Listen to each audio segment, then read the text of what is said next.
আমার যখন 5 বছর বয়স, তখন 12-13 বছরের একটি ছেলে সুটকেস, ব্যাগ এবং বইপত্র নিয়ে আমাদের বাসায় থাকতে আসে। বাবা গম্ভীর মুখে সেই ছেলের সঙ্গে আমার পরিচয় করিয়ে দেন। এর নাম হাসানুল করিম, ক্লাস 5-এ পড়ে। এ আমার ছেলে, আমার প্রথম পক্ষের সন্তান। এখন থেকে এ বাড়িতেই থাকবে। আমার মা চোখ কপালে তুলে হেঁচকির মতো শব্দ করে বললেন, এ কি? প্রথম পক্ষের সন্তান মানে? তুমি কি আরো বিয়ে করেছো নাকি? আমি দ্বিতীয় পক্ষ নাকি তৃতীয় পক্ষ? বাবা ঠান্ডা গলায় বললেন, তুমি দ্বিতীয় পক্ষ। কি সর্বনাশ! তুমি কি সত্যি আর একটা বিয়ে করেছিলে? বাবা বললেন, হ্যাঁ করেছিলাম। সেটা একটা দুর্ঘটনা ছাড়া আর কিছুই না। দুর্ঘটনা নিয়ে চিৎকার করে বাড়ি মাথায় তোলার মতো কিছু নেই। তোমার যদি কিছু বলার থাকে ঠান্ডা গলায় লজিক্যালি বলো। আমার একটাই ভুল হয়েছে, ব্যাপারটা তোমাদের জানানো হয়নি। I am sorry for that. এখন জানলে ফুরিয়ে গেল। মা বললেন, ফুরিয়ে গেল? বাবা বললেন, হ্যাঁ ফুরিয়ে গেল। তুমি যদি মনে করো এত বড় অন্যায় যে করেছে তার সঙ্গে তুমি বসবাস করবে না, আমি তাতেও রাজি আছি। মাই ডোর ইজ ওপেন। মা পুরো ঘটনায় এতই অবাক হলেন যে চিৎকার চেঁচামেচি হইচই করতে পারলেন না। হতভম্ব চোখে তাকিয়ে রইলেন। আসলে তিনি বোকা টাইপ বলে বুঝতেও পারছিলেন না কি করা প্রয়োজন। আমার ধারণা এই জাতীয় ঘটনায় তিনি রাগ বা দুঃখ যতটা পাচ্ছিলেন, মজাও ঠিক ততটাই পাচ্ছিলেন। মা মজা পেতে পছন্দ করেন। বাংলা সিনেমা নিয়ে খুবই আগ্রহ করে দেখেন তিনি। এই প্রথম নিজের জীবনে বাংলা সিনেমা চলে এলো। একঘেয়ে জীবনের মধ্যে বড় ধরনের একটা বৈচিত্র্য। খারাপটা কি? বাবা আমার দিকে তাকিয়ে বললেন, মৃন্ময়ী, একে একতলার বারান্দাওয়ালার ঘরটায় থাকতে দে। যা, ওকে সঙ্গে করে নিয়ে যা। ওর সাথে কি এনেছে একটু দেখ। টুথপেস্ট, ব্রাশ না থাকলে জামানকে বল কিনে এনে দিতে। টগর এর ডাকনাম, তুই ভাইয়া বলে ডাকবি, তোর সে বয়সে বড়। মার মতো আমিও খুব অবাক হয়েছিলাম, তবে অবাক হওয়ার সঙ্গে সঙ্গে ছেলেটার জন্য মায়া লাগছিল, কারণ ছেলেটা আসার পর থেকে নিঃশব্দে কাঁদছিল। ফুটফুটে একটা ছেলে মাথা নিচু করে দাঁড়িয়ে আছে, কারোর দিকে তাকাচ্ছে না, তার শরীর সামান্য কাঁপছে। বাবা ছেলেটার দিকে তাকিয়ে কড়া গলায় বললেন, তুমি কাঁদছো কেন? কাঁদবে না। ছেলেটা কান্না বন্ধ করলো না। সে এমন ভাবে মাথা নিচু করে দাঁড়িয়েছিল যে চোখের জল নাক বেয়ে শিশিরের ফোঁটার মতো টপ টপ করে গড়িয়ে পড়ছিল। তারপর কত দিন কেটে গেছে, ভাইয়া এখন কত বড় হয়েছে, এখনো তার দিকে তাকালে শৈশবের দৃশ্যটা মনে পড়ে। আমি স্পষ্ট দেখি তার নাক বেয়ে টপ টপ করে চোখের পানি পড়ছে। সঙ্গে সঙ্গে মনটা খারাপ হয়ে যায়। চোখের সামনে এই দৃশ্যটা ভাসে বলেই ভাইয়া যে বড় হয়েছে এটা আমার মনে থাকে না। মনে হয় তার বয়স যেন কৈশোরেই থেমে আছে, স্টিল ছবির মতো। মানুষের বয়স বাড়ে কিন্তু মানুষের ছবির বয়স বাড়ে না। রাত 12টার মতো বাজে। আমি বসে আছি আমার বারান্দায়। পুরো বাড়িতে শুধু এই জায়গাটাই আমার নিজের। এখানে কারোর ঢোকার অনুমতি নেই। আমার শোবার ঘরে যে কেউ আসতে পারে, কিন্তু বারান্দায় না। রেলিং এর পাশে দুইটা ফুলের গাছের টব আছে। অপরিচিতা গাছের চারা লাগিয়েছিলাম। শুরুতে চারা দুটির অবস্থা জন্ডিসের রোগের মতো ছিল, এখন অবস্থা ভিন্ন। বারান্দায় রেলিং, গাছ ছেয়ে গেছে। অপরাজিতা ফুল যে এত সুন্দর তাও আমার জানা ছিল না। বারান্দায় যখন বসি তখন মনে হয় নির্জন কোনো পার্কে অপরাজিতার বনে বসে আছি। আমাকে ঘিরে ফুলের উৎসব হচ্ছে। ঘুমোতে যাবার আগে আমি কিছুক্ষণ এ বারান্দায় বসে থাকি। অপরাজিতা ফুলের কোনো গন্ধ নেই। আশ্চর্যের ব্যাপার হলো, বারান্দায় যখন বসি তখন অপরিচিতা ফুলের গন্ধ পাই। গন্ধটা অদ্ভুত। বেলি ফুলের সঙ্গে লেবু পাতা কচলালে যেরকম গন্ধ হবে, ঠিক সেরকম একটি গন্ধ। ঘুমোতে যাওয়ার আগে এই বিশেষ গন্ধটা আমার নাকে না এলে এখন আর ঘুমই হয় না। টানা বারান্দায় কে যেন অস্থির ভঙ্গিতে হাঁটছে। অস্থির ভঙ্গিতে হাঁটার মতো মানুষ আমাদের বাড়িতে কেউ নেই। আমরা সবাই খুবই সুস্থির, ভদ্র, বিনয়ী এবং নিচু গলায় কথা বলা টাইপ ফ্যামিলি। বাবা যখন মার সঙ্গে ঝগড়া করেন তখনও তার গলা ভদ্রতার সীমা মেনে চলে। পাশের বাড়ির কেউ তার রাগারাগি শুনে ফেলবে কিংবা রান্নাঘরের কাজের বুয়া শুনে ফেলবে, এরকম ঘটনা কখনোই ঘটবে না। বাবা যখন বাড়াবাড়ি ধরনের রাগ করেন তখন নিজে কথা বলা বন্ধ করে দেন। তার রাগের কারণে কঠিন কথাগুলো আমার মায়ের কাছে নিয়ে যেতে হয়। আমার ইন্টারমিডিয়েট পরীক্ষার দিন বাবা মার মধ্যে ঠান্ডা লড়াই হলো। এক পর্যায়ে বাবা খুবই রেগে গেলেন এবং আমাকে ডেকে নিয়ে গিয়ে বললেন, তোর মাকে বলতো এ বাড়ি ছেড়ে কিছুদিন তার মায়ের বা বোনের বাড়িতে যেন থেকে আসে, তাকে অসহ্য লাগছে। মুখের দিকে তাকালেই গায়ে আগুন ধরে যাচ্ছে, প্রেসার বেড়ে যাচ্ছে, ঘাড় ব্যথা করছে, শেষে স্ট্রোক ফ্রোক করে ফেলবো, এটা একটা বেকায়দা অবস্থা হবে। আমি মার কাছে গিয়ে বললাম, মা, বাবা বোধহয় তোমার সঙ্গে রাগারাগি করছিল, এখন যে কোনো কারণেই হোক রাগটা ঝপ করে পড়ে গেছে। বাবা এখন চাচ্ছে পয়লা বৈশাখে তোমাকে যে শাড়িটা কিনে দিয়েছিল তুমি যেন সেই শাড়িটা পরে বাবার সামনে যাও। মা থমথমে গলায় বললেন, শাড়ি পরে তার সামনে যেতে বললো? একটু আগে এক এক গাদা কুৎসিত কথা বলেছে, এখন আর শাড়ি পরে তার সঙ্গে ঢং করতে হচ্ছে? আমি কি কাছুয়া নাকি? কাছুয়া আবার কোন বস্তু?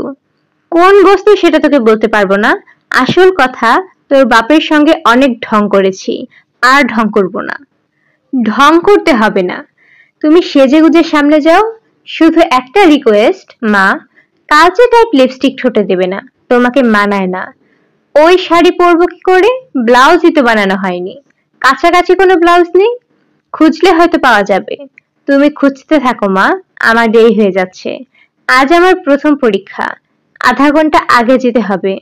সিট কোথায় পড়েছে সেটাও খুঁজে বের করতে হবে। ওই শাড়িটাই বা হঠাৎ করে পরতে বলছে কেন? ওই শাড়ি নিয়ে তোমাদের মধ্যে নিশ্চয়ই রোমান্টিক কিছু ব্যাপার ট্যাপার আছে।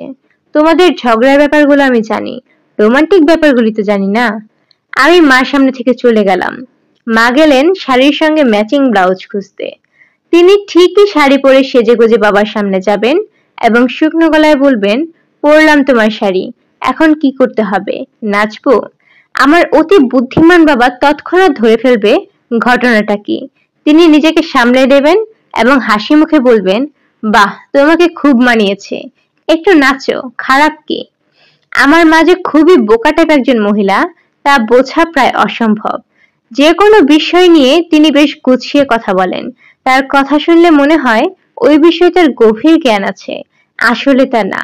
মা জগতের বেশিরভাগ বিষয় সম্পর্কে কিছু জানেই না, জানার আগ্রহও নেই। তবে এই ঘটনা বাইরের কারোর বোঝার সাধ্য নেই। উদাহরণ দিয়ে বলি, একবার আমাদের ড্রয়িং রুমে বাবার কিছু বন্ধু, বিশ্ববিদ্যালয়ের শিক্ষক, এদের সঙ্গে বাবার সামান্য যোগাযোগ আছে, 2-3 মাস পর পর দাওয়াত করে খাওয়ান। তারা একসঙ্গে মিলে আড্ডা জমিয়েছেন, মাও আছে তাদের সঙ্গে। তুমুল আলোচনা চলছে। আলোচনার বিষয় ব্ল্যাক হোল। মাকে দেখে মনে হচ্ছে তিনি গভীর মনোযোগ দিয়ে আলোচনা শুনছেন এবং ব্ল্যাক হোলের রহস্যময়তা তিনি চমৎকৃত হচ্ছেন। স্টিফেন হকিং লোকটির মেধায় অভিভূত। আলোচনার এক পর্যায়ে তিনি গম্ভীর গলায় বললেন, ব্ল্যাক হোলের মধ্যাকর্ষণ শক্তি ভয়াবহ, সে সবকিছু টেনে নিজের ভিতরে নিয়ে নেয়। আচ্ছা, এখন যদি সমান ক্ষমতার দুইটা ব্ল্যাক হোল সামনাসামনি চলে যায় তখন কি হবে?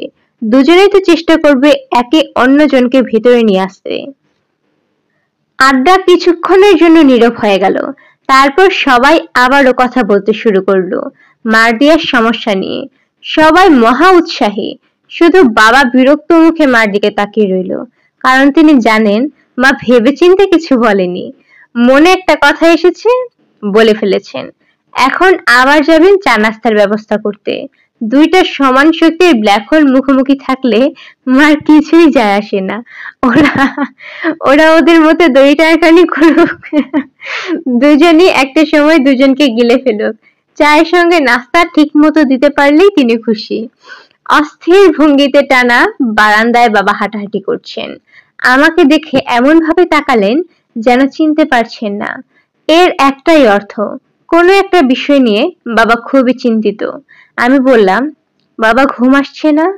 বাবা বললেন, এখনো বিছানায় যায়নি রে, কাজেই ঘুম আসছে কিনা বুঝতে পারছি না। Any problem? বাবা গম্ভীর গলায় বললেন, টগরের ঘরে একটা ছেলে এসেছে। ছেলেটাকে আমি চিনি, পুলিশ তাকে খুঁজে বেড়াচ্ছে। ছেলেটা মনে হয় রাতে থাকতে এসেছে, আমি নিশ্চিত। আগেও কয়েক রাত এই বাড়িতে কাটিয়েছে। আমি বললাম, এটা এমন কোনো সমস্যা না, আমি ভাইয়াকে গিয়ে বলছি ছেলেটাকে বিদায় করে দিতে। ছেলেটির সামনে কিছু বলবি না, এদের ঘাটানো ঠিক না।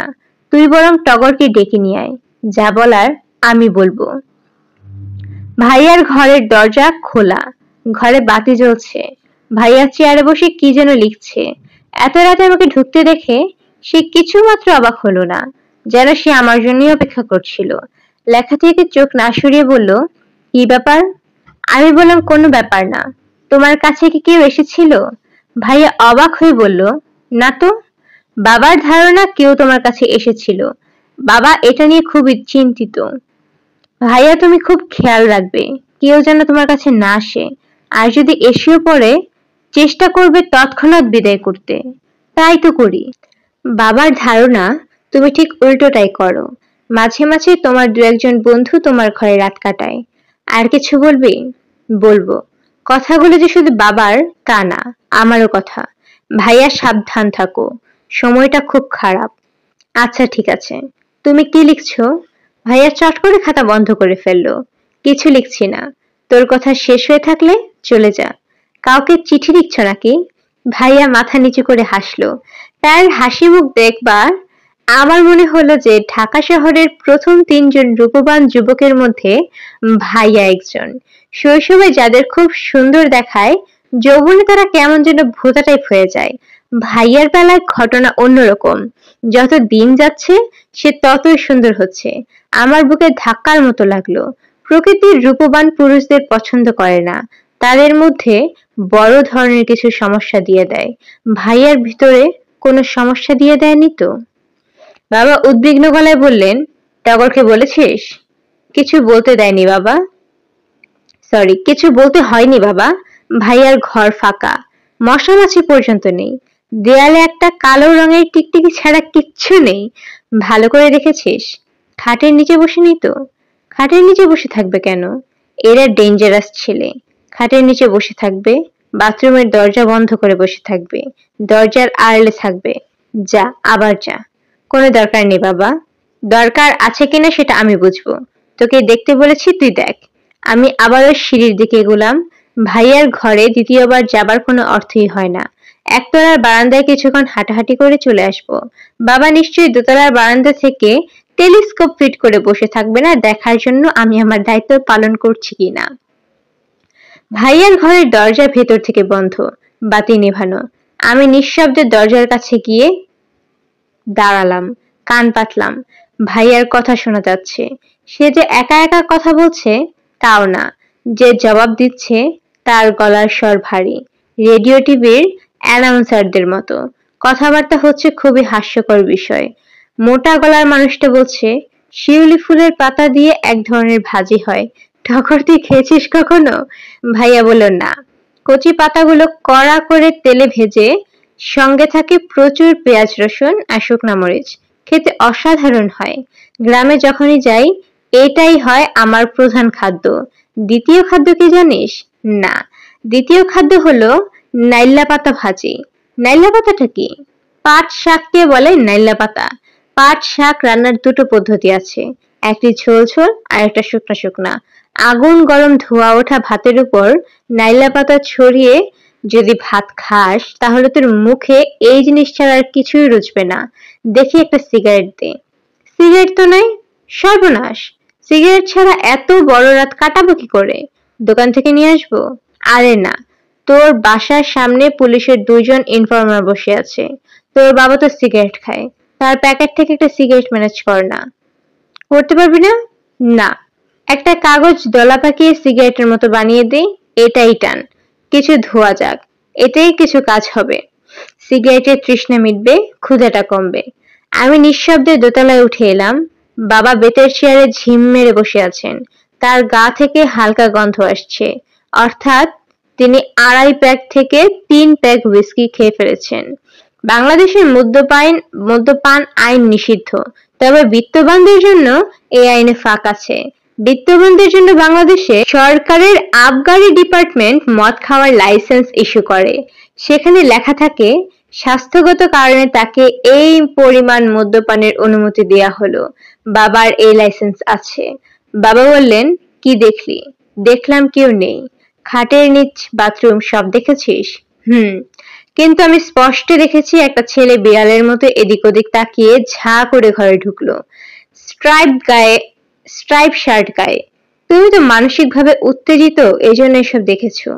মানসিকভাবে উত্তেজিত হব কি জন্য? আজহার চাচা তোমাকে যে কাফনের কাপড় দিয়েছে, এরপর থেকেই তুমি মানসিকভাবে অস্থির হয়ে পড়েছো। তোমার চিন্তা ভাবনা কাজ করছে না। চিন্তা ঠিকই কাজ করছে। আমি শুধু ভাবছি একটা লোক কি করে কাফনের কাপড় উপহার হিসেবে নিয়ে আসে। ওনার কাছে মনে হয়েছে ভালো উপহার। বাবা, তুমি যাও, শুয়ে পড়ো, রাত হয়েছে। রাত জাগলে তোমার শরীর খারাপ করবে, রাত জাগবে না। তুই শুবি না? আমার সামান্য দেরি হবে। দেরি হবে কেন? রাতে ভাত খাইনি, এখন দেখি প্রচন্ড খিদে লেগেছে। ফ্রিজে ঠান্ডা ভাত খাবো, নতুন করে ভাত রাঁধবো না। তুমি বিড়বিড় করছো কেন? কাফনের কাপড়টা দিয়ে গাধাটা আমার মেজাজটাই খারাপ করে দিয়েছে। আর তোর মার বুদ্ধির কোনো সীমা নেই। সে কাপড়টা রেখে দিয়েছে ড্রেসিং টেবিলের উপরে, যেন ঘরে ঢুকলেই চোখে পড়ে। এক কাজ করো, কাপড়টা তুমি আমার কাছে নিয়ে এনে দাও, আমি ওয়ারড্রবে রেখে দেব। আরে না, তুই বাচ্চা মানুষ, তুই কেন ঘরে কাফনের কাপড় রাখবি? বাবা, তুমি ব্যাপারটা মাথা থেকে দূর করে ঘুমাতে যাও। রাতে না ঘুমালে তোমার খুবই শরীর খারাপ করবে। তোমাকে দেখে মনে হচ্ছে তোমার প্রেসার বেড়েছে।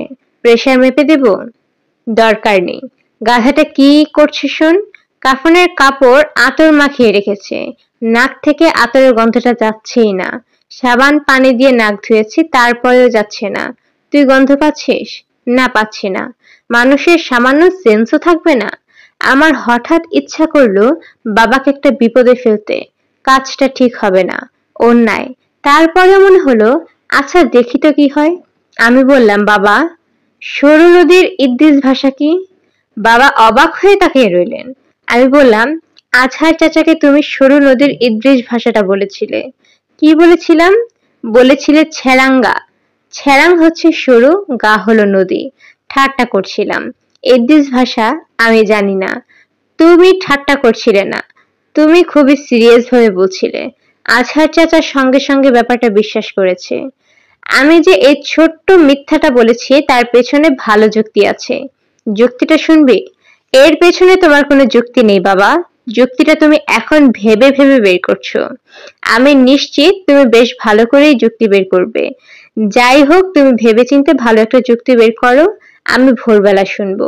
এখন দয়া করে তুমি ঘুমোতে যাও। বাবা আমার উপর বিরক্ত হচ্ছেন কিনা তা ঠিক বোঝা যাচ্ছে না, তবে তিনি ভুরু কুঁচকে বললেন, আমি লক্ষ্য করেছি আজহার এলেই তুই খাতির যত্নেটা একটু বাড়াবাড়ি করিস। এটা করবি না। কেন? আমি বললাম, বাবা তুমি কি আজহার চাচাকে ভয় পাও? বাবা থমথমে গলায় বললেন, ভয় পাবার প্রশ্ন আসছে কেন? আমার মনে হচ্ছে তুমি ভয় পাও। আজহার চাচা না হয়ে যদি অন্য কেউ তোমাকে কাফনের কাপড় দিত, তুমি তাকে কঠিন কিছু কথা শুনিয়ে দিতে। আমি ভদ্রতা করেছি। ভদ্রতাটাকে তুই ভয় ভেবে বসলি।